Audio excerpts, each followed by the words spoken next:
Hello, ladies and gentlemen. Welcome back to another episode here on African Confessions. The following confession that you're going to be listening to, it comes from a message that we received via Facebook.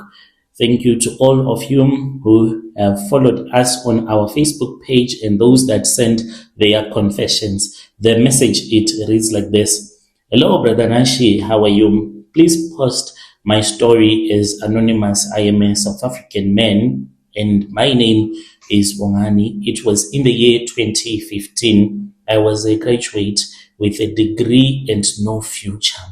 I knew that there was someone that had done something to me. A couple of days before I had graduated, my brother, I had a very strange dream. This dream that I had, I was walking in my neighborhood in Soweto. Then all of a sudden, that was when I met a white woman. So as I was walking, I think that in my dream, I was returning back from a groove from the tavern, but this was happening in my dreams. As I was walking, that was when I saw a white woman. So this white woman, she had like reddish hair, and I was like to myself, what is this woman doing so late at night in Soweto? And then I approached her and I was like, hello, how are you? What is your name? And then we started to talk. The conversation that I had, like I can't really remember it.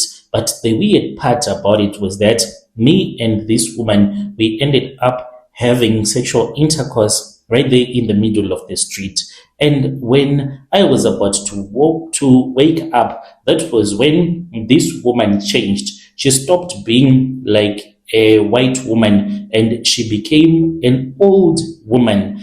I was about to find out who this old woman was. And when I was turning around as she was walking away after we had finished making love, as I turned around to see who it was, because I was like, I know this woman, this elderly woman. I know him. She has tricked me into sleeping with me and she made me to think that she was a white woman, and I was excited that I was sleeping with a white woman, but yet I was sleeping with an old woman. As I turned around, as she was looking at me, then I heard someone that grabbed me by the throat, and then I woke up screaming. That was the dream that I had before our graduation ceremony. I graduated, but I just had this feeling. I am someone that has high energy, but during graduation, it was as if I was sick. There was even one girl who asked me and said, are you okay? You seem like you are down. What is going on? You are not happy. What's going on? It was because of that dream that I had. Graduated, then I could not get a job. The only money that I had left in my bank account, it was only 500 Rand. So the witches of Soweto had already finished with me. Guys, if you find yourself that you have a dream where you are sleeping with a woman, I encourage you to pray same time. Even if you do not believe in God, pray to your ancestors or pray to God so that the witches cannot do what they want with you. So I started going around looking for a job. My future had already been messed up by that witch. And even though I was going around saying that I am educated, I am a graduate, I have a degree, I was already like a playground for the devil. So I ended up becoming desperate, looking for help wherever I thought that I could find help. I finally found an online Sangoma. This man, he was from Nigeria, on Facebook. This man said that he was in the Illuminati. I was like, these people, they have started Illuminati in South Africa. I am not going to send him any single cent of mine. This man, what he surprised me about was that he never asked for any single cent.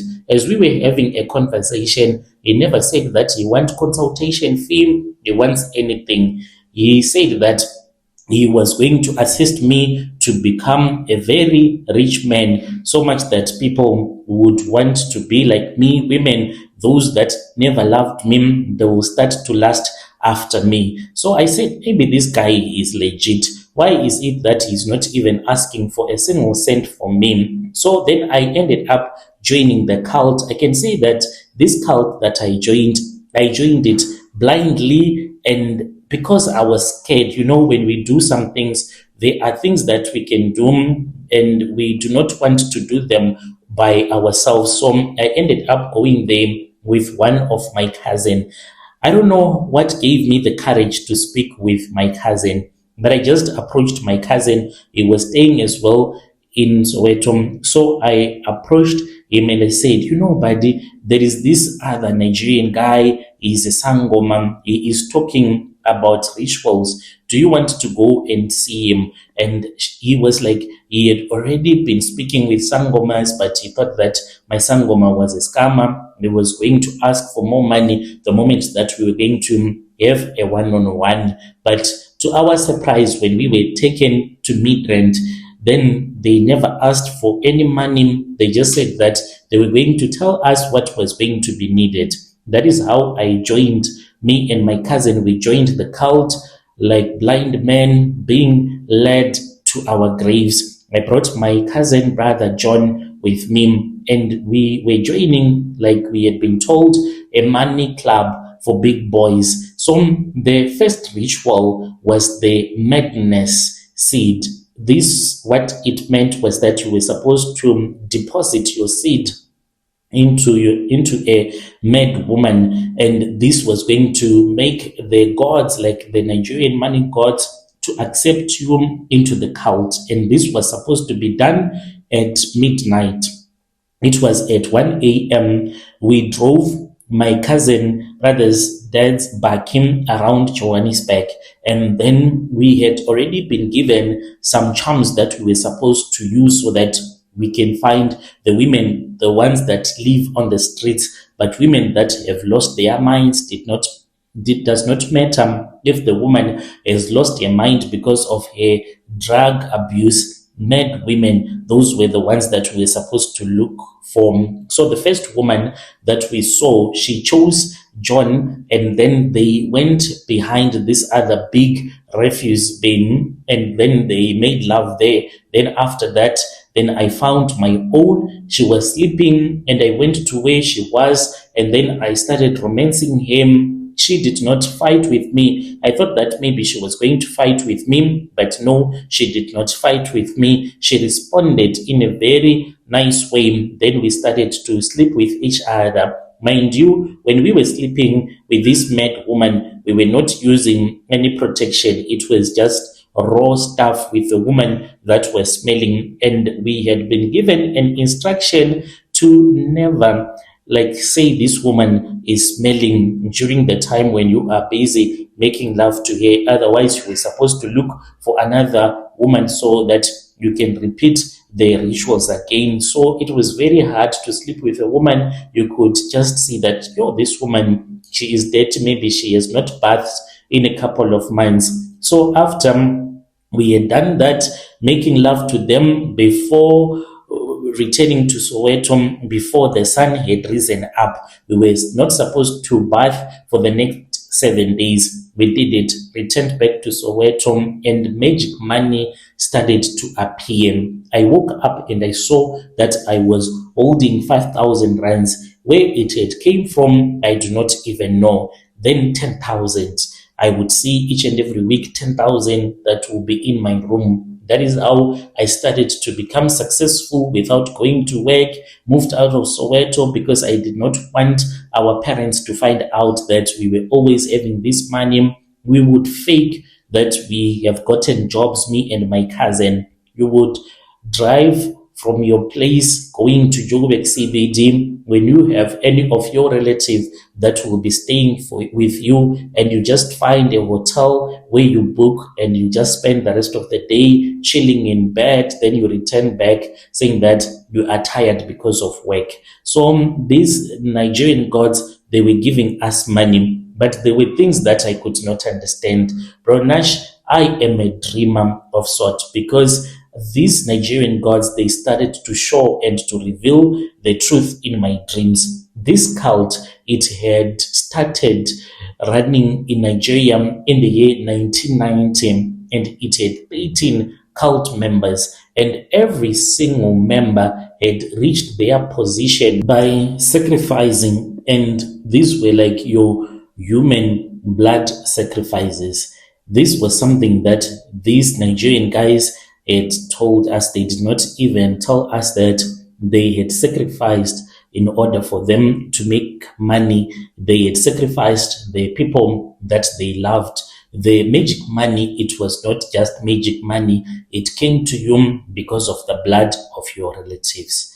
It was in the year 2016, the cult leadership then told us that it was our turn now to pay the blood real price. They wanted us to make a sacrifice one after the other. We were taken to another house, which was in Midrand as well. When we were taken to that house, then we were taken into a room. This room, it had blood on the floor. I don't know if it was real human blood or if it was the blood of an animal that had been sacrificed before we had arrived at that house. I really do not know. Then we were given an instruction to sacrifice. We were supposed to sacrifice the person that was going to appear into the mirror. There was a big mirror that was in front of us. So my cousin brother, since he was the one that had first made love to a mad woman, he was the first one to sacrifice.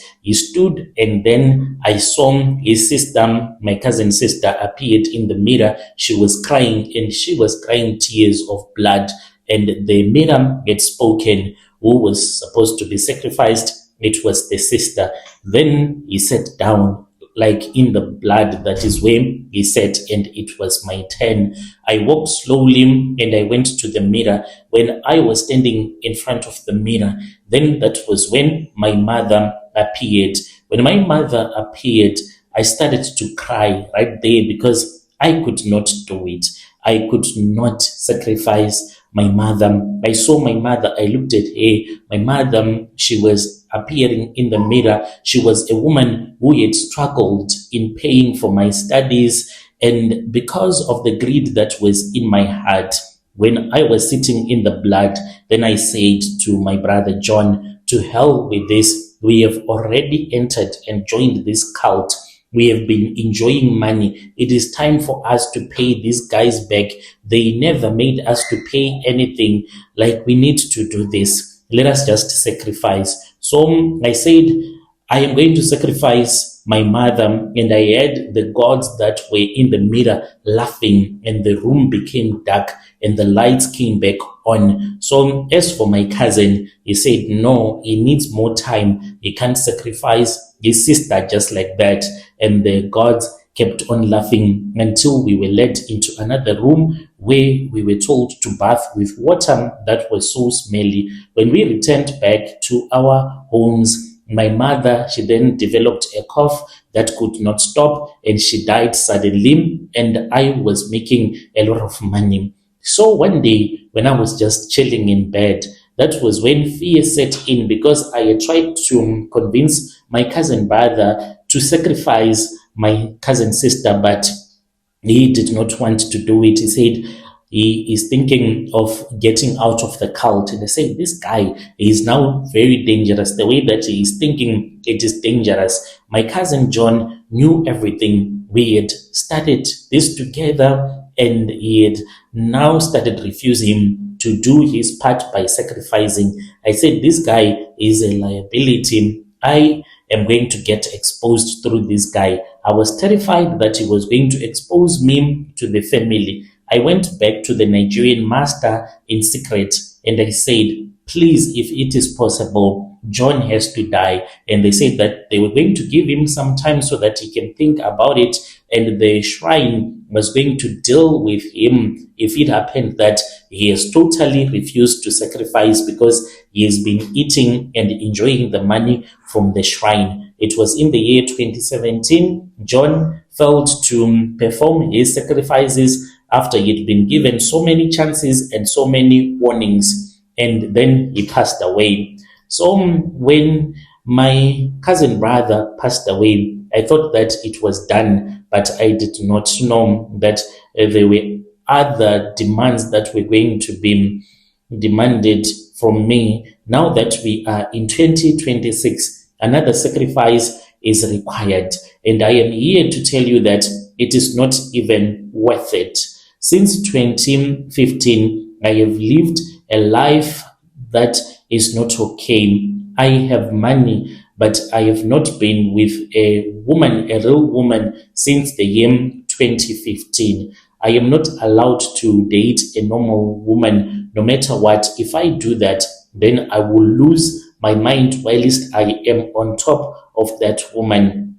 I can only date a woman that has mental challenges, mental health issues. I cannot be with a woman with a woman who is mentally okay. I am only attracted to the mad women that I see on the streets, your drug addicts, the ones that are really addicted to drugs. I drive a nice car, but at night you will see me driving by in town looking for these drug addicts so that I can sleep with those drug addicts. So these cults now, they are fighting against each other because the problem is that I am the only one that has not yet sacrificed those that I love the most. And they are forcing me that this year they want another sacrifice. And if I want out, then I would be poor again. And on top of that, they say that the Nigerian gods, they will hit me with 10 years of madness, which means that if I fail to sacrifice in this year, 2027, then I'll start to run mad, which means that I'll be running mad until the year 2037. It is a long time for a man to be running mad. I will be old by then with nothing. I don't have a child, bro. And I am begging South Africans to help me. I am a son of the soil who was led astray by an online Nigerian Sangoma. I am writing my confession because I need help. Please, please assist me. What am I supposed to do? Should I continue with the sacrifices, or is this the time when I say enough is enough? Your dear listeners, right, there was a message that was sent to us by one of our dear brother right there. Let us try to speak with him in the comment section. Strange things indeed, they do happen in this world. He's saying that he regrets it a lot, the things that he did. He never meant to sacrifice anyone from his family, but he was told that if you do not sacrifice, then you need to prepare. You are the one that is going to die. You will start to run mad.